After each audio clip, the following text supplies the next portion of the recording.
Anyway, so our next guy up, he is the blackest white guy I've ever met in my life. One of my favorite people. He has a lot of different names. Grim Reaper, you know, Old Man River, Methuselah, whatever you want to call him. Give it up for Chris Chimmer.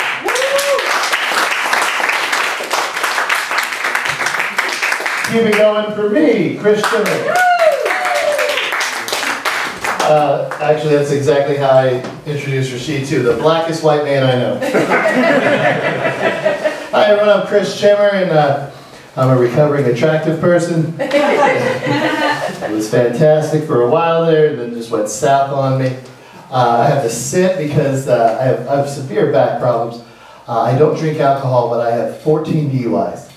I can't pass the test. Balance is an issue. I asked if I could take an oral exam. I got arrested for solicitation. That's the kind of luck I have. I went to a funeral earlier today, and I got one of those memorial cards. You know, it's got the saint on the front. I flipped it over and said, "Wish you were here." That's just this is what I'm working with, people.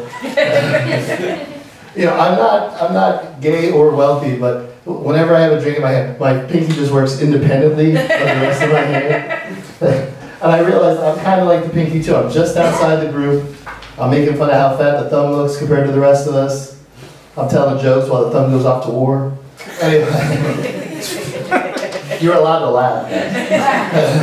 I saw you guys. You guys are adorable. I saw you outside. I like your work on ChristianMingle.com.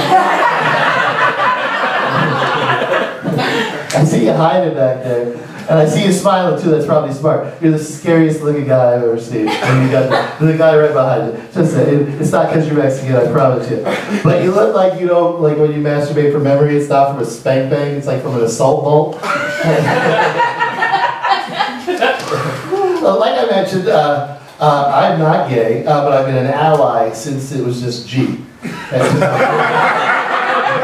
My buddy came over and said, "I'm gay." I said, "Fantastic, you should start some kind of club." I said, "Well, we'll call you G just at the same time." And then some lesbians came over and we were like, "Oh, yes, of course, ladies first." And then the bisexual friends came over and were like, "That's a little greedy, but sure, come on in." And then some folks came over and they said, "Hey, we're queer." And then that's strange. And I don't think they were sure about it because they later changed it to questioning. And then the trans friends came through, and that was fine. And now they've added an IA, which I assume just means in addition. I think as an ally, I feel like it's my duty to help out when I can. So here's my thought: you gotta add a P in this situation. I'm thinking panoramic people. This is people that love TVs. That's not a thing? Sir, are you telling me that's not a thing? All right, well, then they got the polyamorous folks, okay? So here's what we do. LGBTQIPA. Now we're selling beer. Now we have another revenue stream to go with the rainbow flags. You see what I'm saying? I'm helping, Rashid. I'm an ally. My kids are, oh boy. I have 3 kids. I have 2 girls and a boy, and both of my girls at this point have both thought they're gay. One has since joined field hockey and swears she's not gay. I'm looking forward to the commitment ceremony with a partner. Because again, ally. But they're real nerdy. They're real nerdy. And overall, have you noticed that kids are just like quiet and nerdy and stay to themselves and don't really do anything? It's gotten so bad that adults had to vandalize the Little League statue over here. There were no kids outside. How did they do it? They can't. You guys are adorable. If we ever create Caucasia, I'll tell you. King and Queen, first round. Yeah, somebody clap here. That doesn't happen there. Again, the funeral card thing. I'm not that guy, but thank you. Yeah, so they're nerdy. They're very, very nerdy. But it's strange because I was a bad kid. I was in foster care and whatnot. The whatnot is more interesting than the foster care.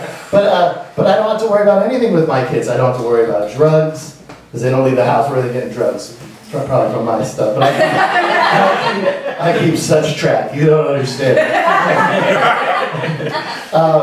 I don't have to worry about them drinking, because that's not going to be an issue. And I don't even worry about premarital sex. I don't even worry about pre-collegiate sex. It's just, there's no prom night. Prom night is just going to be like milk and cookies, maybe with some spaghetti. I can't gauge what they are yet. Might be serial killers. The boy maybe, probably. The boy probably. Oh boy, he hasn't shown any interest in anything really. As far as like sex goes, no interest in anything. And so I think I'm going to save myself the embarrassment, the awkwardness of the birds and the bees talk. He's real tech savvy, so I thought I might just get him one of those sex robots and just let him figure it out. It's got to have the bastard with that way than it did for me. And far less clumsy, I hope. Oh boy. It's fun up here after Rashid tells jokes. It's real quiet. I love you. You're my Nubian prince. There's nothing wrong with that. We're like JD and Turk from Scrubs, except neither one of us are that funny, and neither one of us have dated Stacey Dash. At least I haven't. You? Twice? Oh, Jesus. That's when she went to Fox News. Once you go, she just fucking. You're white. I'm white now. That's fun. Oh, it's a great time up here. Is everyone enjoying the first annual Billtown Comedy Festival?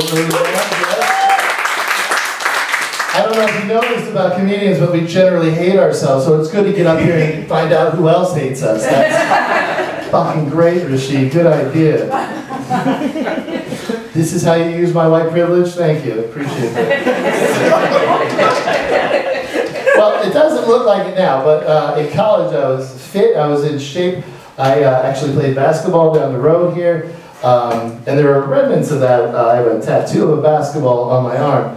That doesn't really make sense anymore, so what I thought I might do is I might get a tattoo of a guy getting up from the couch, another tattoo of a guy having sex, and just make a whole sleeve of shit I don't do anymore. And that's what Chris